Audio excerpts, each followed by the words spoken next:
பிரச்சாரம் பண்றீங்க. நாங்க ஆரம்பத்துல எம்எல்ஏ புதுசுல ஒரு 5 லட்சம் ரூபாய் கிடைக்குது, அந்த வீட்டுல ஒரு 8 இன்ஜுரியோ ஒரு பைனல் கார்டு பிரச்சனையா இல்ல ஒரு ஆர்த்தோ பிரச்சனையா இல்ல கார்டியாலஜி பிரச்சனையா இருந்ததுன்னா அந்த ஏழைக்கு அது பெரிய உதவுன்னு சொல்லிட்டு நாங்க முகாம்களை போட்டு வெளியூர் பூரா முகாமை போட்டு ஃபுல்லா இதை பதிஞ்சு கொடுத்தோம்.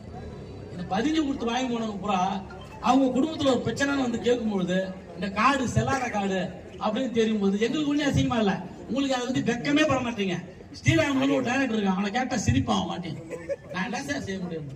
வெக்கங்கட்ட ஒரு திட்டத்தை தொடர்ந்து போய் மக்கள்கிட்ட போய் பிரச்சாரம் செஞ்சு வரீங்க, அது உங்களுடைய சாதனை.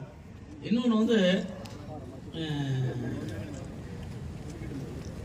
இதை வந்து இந்த பாரத ஆயுஷ்மான் கார்டில் பண்ண ஊழல் வந்து நாம மட்டும் சொல்லலை, சிஏஜி ரிப்போர்ட்டு சொல்லியிருக்கோம். 7.5 லட்சம் பேருக்கு சிங்கிள் ஒரு போன் நம்பரை கனெக்ட் பண்ணி பெரிய ஊழல் நடந்து போச்சு. நான் சொல்லலை,